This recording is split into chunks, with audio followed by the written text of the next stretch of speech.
બાંગ્લાદેશમાં આતંકવાદી હુમલાથી ભારતની ચિંતામાં વધારો થયો છે, કારણ કે પૂર્વમાં ભારતની સરહદ બાંગ્લાદેશ સાથે જોડાયેલી છે, જ્યાં સુરક્ષામાં અનેક છીંડા જોવા મળી રહ્યા છે, જેનો ગ્રાઉન્ડ ઝીરો રિપોર્ટ ગત જાન્યુઆરીમાં સંદેશ ન્યૂઝે જ પ્રસારિત કર્યો હતો। બાંગ્લાદેશ સાથે જોડાયેલી આ સરહદની સુરક્ષા અંગે આજે ફરી જાણકારી મેળવીશું, પરંતુ માત્ર આઈએસઆઈએસ જ નહીં, ભારત પર ચોતરફથી આતંકનો ખતરો છે।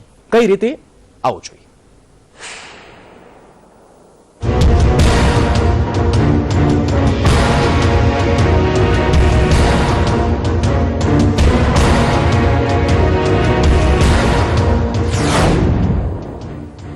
હુમલાની ફિરાકમાં આતંકના આકા।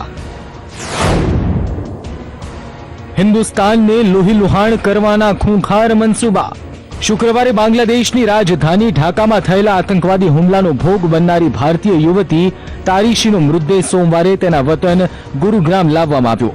ઢાકાની એક સ્પેનિશ રેસ્ટોરન્ટમાં આઈએસના આતંકીઓએ ક્રૂર રીતે તારીશી સહિત કુલ 20 લોકોનું કતલ કર્યું હતું। ઢાકામાં થયેલા આતંકી હુમલાએ ભારતની ચિંતામાં વધારો કર્યો છે, કારણ કે ભારત પર એક જ નહીં, ત્રણ આતંકી સંગઠન કાળી નજર રાખીને બેઠા છે।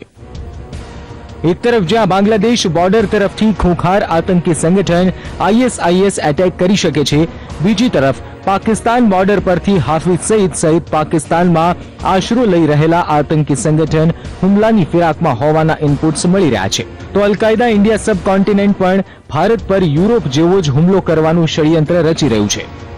મહત્વનું છે કે જમ્મુ કાશ્મીર બોર્ડર પર ભારતીય સુરક્ષા જવાનોએ છેલ્લા 10 થી 15 દિવસમાં 10 થી વધુ આતંકવાદીઓને ઠાર કર્યા છે। ગુપ્તચર સંસ્થાઓને સતત એવા ઇનપુટ્સ મળતા રહ્યા છે કે સરહદ પારથી લશ્કરે તૈયબા અને ઇન્ડિયન મુજાહિદીન સહિતના સંગઠનોના આતંકવાદીઓ હુમલાની ફિરાકમાં છે। ઈદ પર હુમલો કરવા હાફિઝ ઘડી રહ્યો છે ષડયંત્ર। મળતી વિગતો પ્રમાણે ભારતનો સૌથી મોટો દુશ્મન હાફિઝ સઈદ ઈદના તહેવાર પર ભારતમાં આતંકી હુમલો કરવાનું કાવતરું ઘડી રહ્યો છે। આશંકા વ્યક્ત કરાઈ રહી છે કે હાફિઝ સઈદની વાતચીત ઇન્ટરસેપ્ટ થઈ છે, જેમાં ઘટસ્ફોટ થયો છે। આ યોજના પ્રમાણે આતંકવાદીઓ બ્રિજ, પુલ અને ભીડવાળા વિસ્તારોને નિશાન બનાવી શકે છે, જેને લઈને સુરક્ષા એજન્સીઓ એલર્ટ બની છે। જો કે આવી યોજના અંગે કોઈ પુષ્ટિ થઈ નથી, પરંતુ આવી શક્યતાને નજરઅંદાજ પણ કરી શકાય તેમ નથી। બ્યુરો રિપોર્ટ, સંદેશ ન્યૂઝ।